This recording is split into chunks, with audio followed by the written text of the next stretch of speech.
এখন ঘড়িতে বাজে সকাল 9টা 15, আর 9টা 15-র সময় ভাই বাজার এনে দিয়েছে। দেখো এখানে দিয়েছে চিকেন এনে, আর এখানে আগের দিনেকের বাটা মাছ আর হচ্ছে ইলিশ মাছ 2 পিস ছিল, এইটা এনে দিয়েছে।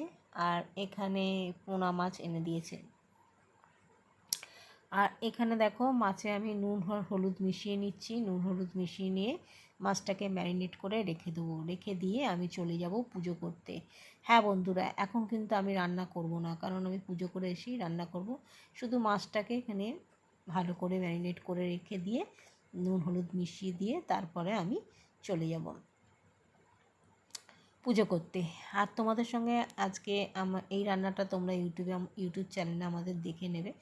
আর এখন যেটা আমি দেখাচ্ছি সেটা একটুখানি কেটে কুটে ছোট করে দেখাচ্ছি, ঠিক আছে? দেখতে থাকো। গুড মর্নিং এভরিওয়ান, ডিলাইটেড বন্ধুরা, তোমাদের অনেক অনেক শুভেচ্ছা ভালোবাসা জানিয়ে ব্লগ স্টার্ট করে দিয়েছি। আর এইমাত্র জাস্ট পুজো করে নামলাম। এখন ঘড়িতে বাজে হচ্ছে 11টা 35, ঠিক আছে? পুজো করে নামলাম, এখনও জব হয়নি, জব করব। তার আগে ভাতটা বসিয়ে নিই। আজকে আর বেশি কিছু করব না, খালি মাছের ঝোল আর ভাত, আর কালকের চচ্চড়ি রয়েছে, এই চচ্চড়িটা দিয়ে খেয়ে নেবো, ঠিক আছে? চলো, কালকে রথ, এমনিতেই নিরামিষ খাবো, তো আজকে ওই জন্য বেশি কিছু রান্না করবো না। তো এখন জব করব, তার আগে মামার দোকান থেকে একটু আলু নিয়ে আসি, কেন আলু নেই। আলুটা নিয়ে এসে তারপর জব করে তারপর ভাতটা বসাবো, ঠিক আছে? দেখতে থাকো। দোকানে যাব, তার আগে সকালে ক্যাপসুল খেতে ভুলে গেছি।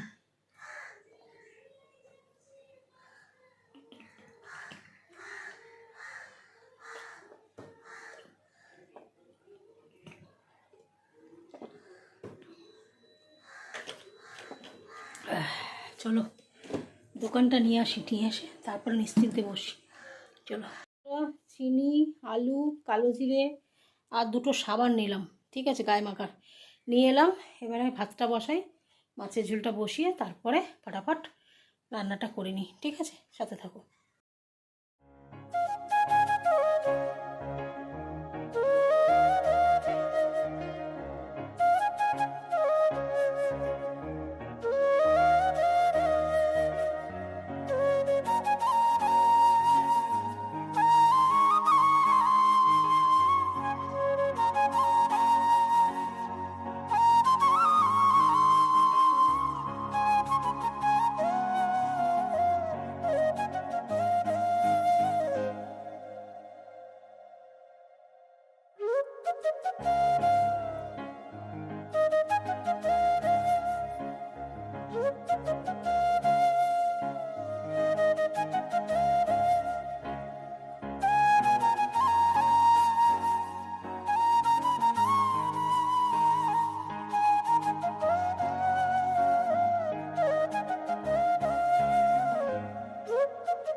বন্ধুরা, এই দেখো আমার গ্যাস ট্যাস পরিষ্কার হয়ে গেছে, রান্না হয়ে গেছে।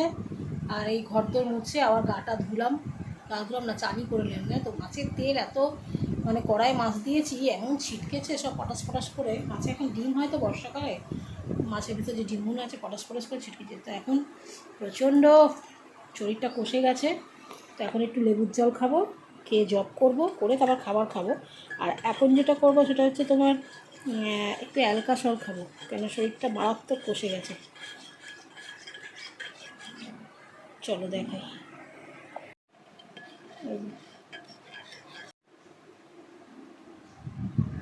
চলো খেয়ে নিই।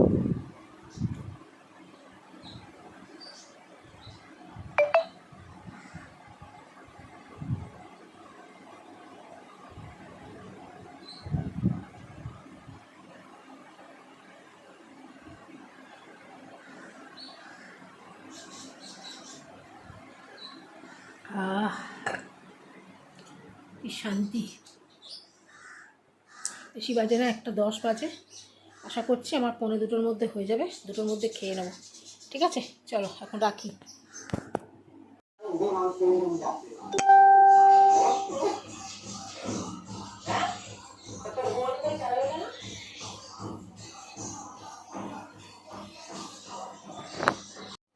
তো চলো বন্ধুরা, আমার মেজদিকে একটু তরকারি দিয়ে এলাম। তরকারি দিয়ে আসার পর তারপরে আমি এবার খাবো। খেয়ে তারপরেই বুঝতেই পারছো কাজকর্ম করে রেডি হয়েই বেরিয়ে যাব পার্লারে। ঠিক আছে, সাথে থেকো। আজ 4:45 আর এখন বেরোচ্ছি। আর কিছুদিন, বেশ আর কিছুদিন দিদি আমার মেজদির বাড়িতে লাইটটা এসে গেলেই সকাল সকাল চলে যাব। ঠিক আছে, সকাল সকাল তো এই দুপুর 1টা-1:30 হবে। যাই হোক, তো চলো বন্ধুরা, এই সন্ধে টন্ধে দিয়ে নিলাম। বেশি করে প্রদীপে তেল দিয়েছি যাতে সন্ধে অবধি চলে। তো বেরিয়ে যাই, চলো। তো বন্ধুরা, পুজো হয়ে গেছে। আর এই দেখো পুজো করে নিয়েছি। আর ওই কী বলে, এই যে আগে এত যন্ত্রণা, এই মটর দানাটা ছিল তোমার বাড়িতে আমার। ঠিক আছে, তো এখানে চানাচুর নয় কিছু নিয়ে আসি, এটা নিয়ে এসছি, এখানে ঢেলে রাখি। খিদে টিদে পাইলে খাবো, খিদে পায় না তা না, দিনবেলা ভাত খাই তো। আর এইমাত্র হরিশাহাট থেকে বৌদি ফোন করলো, ওই আমাদের মাতুর বন্ধুর বোন, ও কালকে জন্মদিন, ও আইব্রো করবে। তাই আমি বললাম শুধু আইব্রো করতে বৌদি আমি যাবো, যে আমার 40 টাকা গাড়ি ভাড়া চলে। তা বৌদি বলছে গাড়ি ভাড়াটা দিয়ে দেবো। তাই আমি শুধু আইব্রো করতে পোষায় না এত দূর থেকে গিয়ে। তখন বললাম রিটার্ন যদি করো তাহলে বলো। তা বৌদি বলে ঠিক আছে, তুমি রিটার্নটা নিয়ে এসো, তা ওকে রিটার্ন করে দেবো আর আইব্রো করে দেবো। ঠিক আছে, তো চলো। কালকে আবার বৃহস্পতিবার, কালকেও তো এখানে রথ আছে। আবার পাঁচিকে ফোন করতে হবে যে একটা জগন্নাথের বড় জগন্নাথের মালা দেয়, ছোটোটাকে, ছোটো মূর্তিটাকে পরাই। আর কাঠের যে জগন্নাথটা সেইটাকে পরানোর জন্য একটা বড় মালা নিতে হবে, 5 রকম মিষ্টি নিতে হবে। দেখি জিভে গজা টজা যদি মিষ্টির দোকানে হয় তাহলে নিয়ে নেবো। তো চলো বন্ধুরা, এখন রাখি। এখন আমার ঠাকুরের গান চালানোর সময়, গান চালাবো। ঠিক আছে,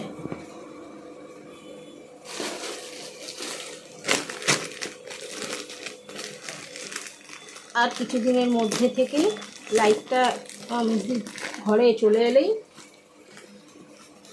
আমি এবার বেলাতেই চলে আসবো। মানে সকাল আমার হবে না কোনো দিনই, ওই 1টা-1:30টাই হবে।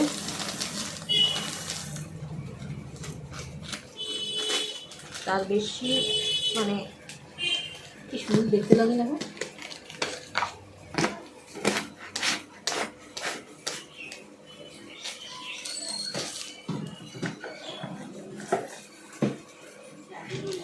দেখো, 1 কৌটো মুড়ি আর ওইটা 1 কৌটো রেখে দিল। এত বাদাম ভালোবাসি, ডাক্তার বাদাম খেতেই বারণ করে দিয়েছে।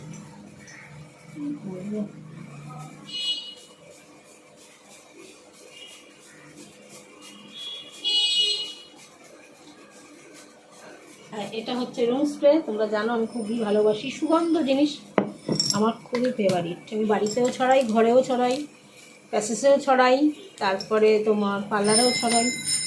মানে এটা এই গন্ধগুলো, স্মেলগুলো কিন্তু খুব ভালো, জানো তো।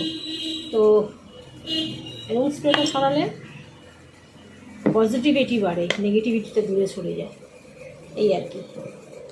মানে কি জানি না, একটা অদ্ভুত সুন্দর গন্ধটা, শান্তি লাগে। ঠিক আছে,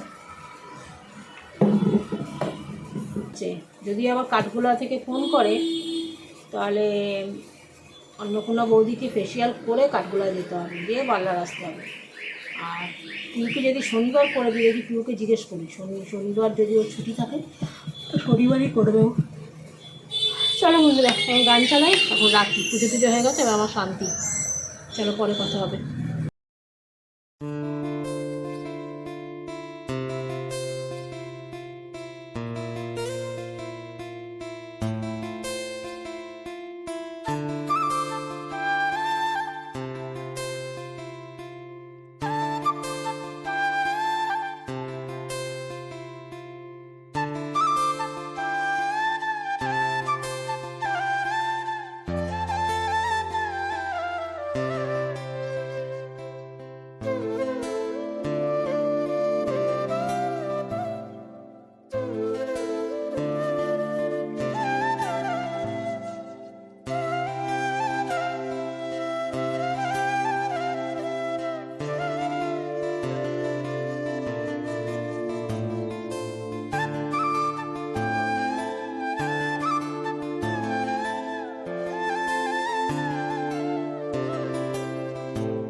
বৌদির কাটিং হয়ে যাওয়ার পর বৌদিকে আমি আইব্রোটা করে দিলাম, আর আইব্রো করে দেওয়ার পর তারপরে বৌদি এখানে চলে গেল।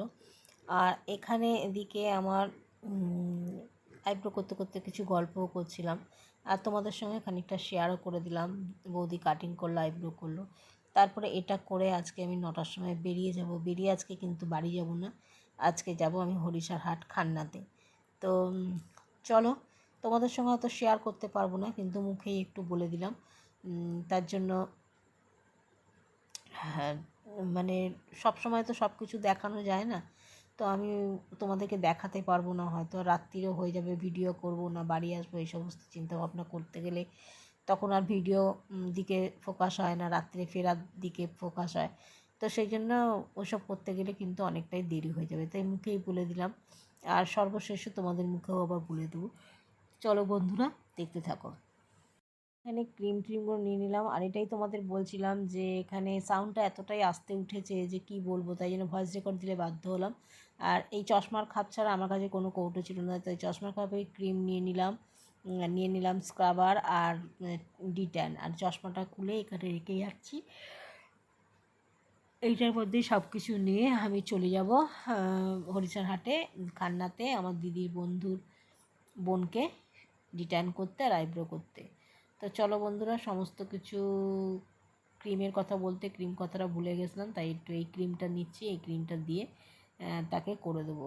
কেন জানি না সাউন্ডটা প্রচণ্ডই আসতে উঠেছে, আমি এডিট করার সময় দেখলাম গলার সাউন্ডটা শোনাই যাচ্ছে না, তাই জন্য আমি ভয়েস রেকর্ড দিয়ে দিলাম। তো চলো, এবার সব বন্ধ টন্ধ করে তারপরে আমি রেডি হই এবং যাই, এবং কত রাত্রে বাড়ি ফিরবো সেটা কোনো কিছু বলতে পারছি না। বাড়ি ফেরার পর তারপর তোমাদের সঙ্গে হয়তো কন্টিনিউ ভিডিওটা করতে পারবো। বললো এখন আমি যাচ্ছি, এই যদি রাত্রি 11টায় ফিরতাম, বেশি করে প্রদীপে তেল দিয়ে এসেছি, প্রদীপটা সন্ধ্যে অবধি জ্বলবে। আর যদি মনে করো আমি রাত্রি 11টায় পৌঁছাই বাড়ি, তাহলে কি আমি আর সন্ধ্যে দিতে পারবো? ওই টাইমে কি কেউ সন্ধ্যে দেয়? দুপুরবেলাও দেয় না, আমি দিয়ে আসি এই পর্যন্ত, তাতে সন্ধ্যেবেলা প্রদীপটা ঠাকুর ঘরে জ্বলে। কিন্তু কিন্তু কি বলবো, যে দুপুরবেলা দিয়েছি কোনো একটা শান্তি, যে প্রদীপটা সন্ধ্যাবেলা জ্বলেছে। আর যদি রাত্রি 11টায় যাই, দিতাম না। এই আর চলো, 9টা প্রায় বাজে 56, দোকান বন্ধ করি।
এইটাই যে একটু টানাপড়া বসতে আমার কষ্ট, এটাও আমার বাড়ি জানো, এটা চাকা লাগিয়ে দেবে তলায়।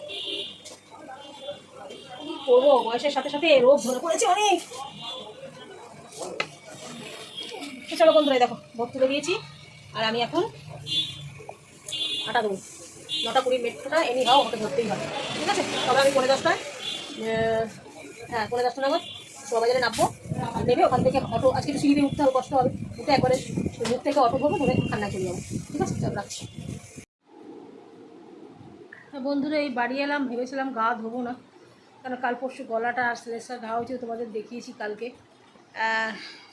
কিন্তু এতটাই গরম লাগছিল, না ধুয়েও পারলাম না, প্রচণ্ড দৌড়াদৌড়ি করতে হয়েছে। পার্লার থেকে বেরিয়েছি 9টা 20 গাড়িটাই ধরেছি, 9টার 20 গাড়িটা ধরে 9টার 41-এর মধ্যে আমি শোভাবাজার নেমে গেছি, ঠিক আছে? এবার খান্নাতে পৌঁছেছি তোমার 10টা বাজতে 10 মিনিট বাকি। পৌঁছে ওকে কাজ করে তোমাদের কি বলবো, ও যে আমার কত বড় উপকার করলো বিশ্বাস করো। ইউটিউবে যে ব্যাকগ্রাউন্ড মিউজিকগুলো দেয়, যেগুলো আমার প্রায় দিন দিতে গেলেই, মানে ইউটিউব থেকে দিতে গেলেই গান চলে এলেই কপিরাইট চলে আসতো, এই মিউজিকের জন্য আমি সবাইকে বলেছি, বড় বড় ইউটিউবদের পর্যন্ত, যারা ইউটিউবার তাদেরকে কমেন্ট করে পর্যন্ত জানিয়ে যে তোমরা ব্যাকগ্রাউন্ড মিউজিকগুলো কোথা থেকে নাও, কীভাবে নাও, একটু জানিও।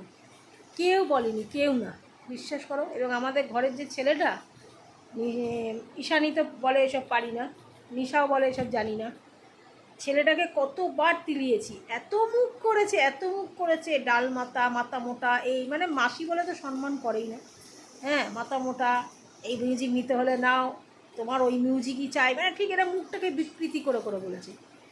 আজকে ওই মেয়েটা আমাকে সেম মিউজিক বার করে দিল, ওকে বললাম একটা মিউজিক থেকে শোনালাম, শোনানোর পর ও মিউজিকটাকে বার করে দিয়ে, ডাউনলোড করে দিয়ে, ওর বাড়ি থেকে কিভাবে কি করতে হবে সমস্ত ভিডিও করে দিল, দিয়ে বললো আন্টি তুমি যাও, পরে কোনো অসুবিধা হলে আবার যেদিন গান তুমি দেবে ইউটিউবে, তখন সেদিন আবার আর একদিন এসে তুমি আমাকে দেখিয়ে দিও।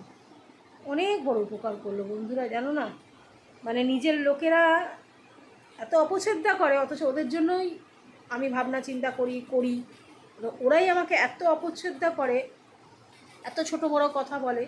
আজ সোশ্যাল মিডিয়ায় দাঁড়িয়ে বলছি, মনে না এখানে কষ্ট হয়, আমি হয়তো মা হইনি, কিন্তু ওদেরকে সন্তানের থেকে কোনো অংশে কম ভাবি না, কোনো অংশে কম ভাবি না। আর তাদের মুখ থেকে যদি এসব বাজে বাজে কথা শুনি, আঘাত করে কথা বলে না, তাহলে খুব কষ্ট হয়।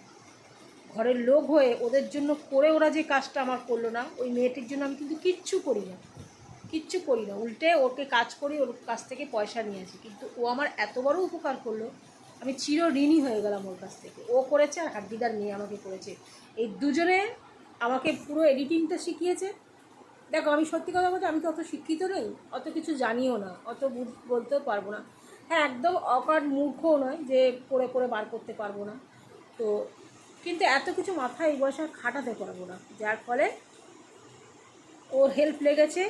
এডিটিং শিখিয়েছে, এডিটিং করতে গিয়ে, দেখাতে গিয়ে, ভিডিও করার কী আছে, সে এরম করে খিচিয়ে ভিডিও করার কী আছে, মাথা মোটা, ঢোকে না কিছু, এই সেই এইরমভাবে বলেছি। তখন দেখলাম ওর কাছ থেকে ফেড আপ হয়ে গেলাম, ও এইরকমই ভাষায় কথা বলে, এইভাবে বলছে, তখন আমি হাড্ডিদার মেয়ের কাছে গেছিলাম, এবং যখন গেছি, যে মুহূর্তে গেছি, ও কিন্তু আমায় করে দিয়েছে। দেখো সবাই পড়াশোনা করে, সবাই ব্যস্ত, করে দিয়েছে। আর আজকে যখন এই মেয়েটির কাছে গিয়ে আমি বললাম, বাবু এরকম এরকম কী করে বার করবো বলতো একটুখানি, এই মেয়েটি আমাকে সঙ্গে সঙ্গে মিউজিকটা বললো, একটা ইউটিউবের চ্যানেল, তুমি যেখান থেকে মিউজিকটা শুনেছো তার একটা ভিডিও বার করে তুমি আমাকে শোনাও আন্টি, আমি তোমাকে দেখে বার করে দিয়ে ডাউনলোড করে দিচ্ছি। সঙ্গে সঙ্গে বার করে দিলে, হ্যাঁ 1 ঘন্টা হয়তো 40 থেকে 45 মিনিট ওর কাছে আমাকে বসতে হলো, কিন্তু আমার করে দিয়েছে। আমি খুব খুশি, আমি ওকে অন্তত, কালকে জন্মদিন, ওকে বলেছি তোর একটা গিফট পাওনা রইল, আমি তোকে একটা গিফট দেবো। আমি অন্তর থেকে সত্যি বলছি, ওকে আশীর্বাদ করছি, অনেক বড় হোক, অনেক বড় হোক, অনেক ভালো থাকুক মেয়েটি। ওর মা খুব কষ্ট করে, মা এখানে থাকে না ওর কাছে, মা কাজের সূত্রপাতে মানে হসপিটালে চাকরি করে, 15 দিন অন্তর অন্তর আসে, সেখানে তো দেখো মা থাকে না, মন মেজাজটা ভালোও থাকে না, বাবার মা থাকে, বাবারও মন মেজাজ ভালো লাগে না, স্ত্রী যদি ঘরের বউ যদি বাড়িতে না থাকে একটু ভালো লাগে। কিন্তু আমি তোকে ওকে বললাম, তোকে অন্তর থেকে আশীর্বাদ করি, ইঞ্জিনিয়ারিং পড়ছে 3rd ইয়ার, বললাম তুই খুব ভালো চাকরি করবি বাবু, চাকরি করে বাবা মাকে একটা খুব ভালো জায়গায় নিয়ে যাস, আমি অন্তর থেকে সত্যিই চাই ভালো চাকরি বাকরি করে, ওদের পুরনো বাড়ি তো, পুরনো বাড়ি থেকে বাবা মাকে ভালো সুখে যেন রাখতে পারে। মা এই বয়সে এখনও কাজ করছে, মা অসুস্থই, তাও কাজ করছে, কিন্তু খুব ভালো থাকুক, আমি ঠাকুরকে ডাকি খুব ভালো থাকুক। ঠিক আছে চলো বন্ধুরা, আর তোমাদের দেখাচ্ছি না, এখন আমি ছাদে যাবো, গিয়ে ঠাকুর প্রণাম করবো, করে লাইট ফাইট নিভিয়ে পাখা জ্বালিয়ে এসে তারপরে ওই যে ভিডিওগুলো করে দিচ্ছি সেগুলো একটু দেখবো, দেখে আজকে চেষ্টা করবো ওই মিউজিকগুলো তোমাদের দেওয়ার। ঠিক আছে, এত দিনের স্বপ্ন আমার, মানে এত দিনের ইচ্ছাটা আজকে পূরণ হতে চলেছে। তো দেখি এইবারে একটু একটু করে তো ধাপে ধাপে এঁকেছি, এবার আমার ভিউয়ার্স বাড়ে কিনা, এবার তারা দেখে কিনা, আর তারপরেতে আমি এসে খাবো, আর খাবারটা তোমাদের দেখাচ্ছি না, ভিডিওটা আজকে হয়তো একটু লেন্দি হয়ে গেছে, আর তোমাদের সকালে যা খেয়েছি তাই খাবো, শুধু তরকারিটা নেই, চচ্চড়িটা নেই, মাছের ঝোল আর ভাত। ঠিক আছে চলো বন্ধুরা, টাটা, সবাই খুব খুব ভালো থেকো, সুস্থ থাকো, আর আমি যদি ভালো থাকি তোমরা কেন, কালকে প্রচুর চাপ, রথ আছে, বৃহস্পতিবার আছে, পার্লারে পুজো আছে, আমাকে অনেক কাজ করতে হবে, কালকে ছোটো ছোটো ছোটো। ঠিক আছে চলো, কালকে আবার ফিরে আসি, কালকে হয়তো ভিডিও সকাল থেকে অত দিতে পারবো না, ঠাকুর ঘর থেকে তোমাদের দেবো। ঠিক আছে চলো টাটা।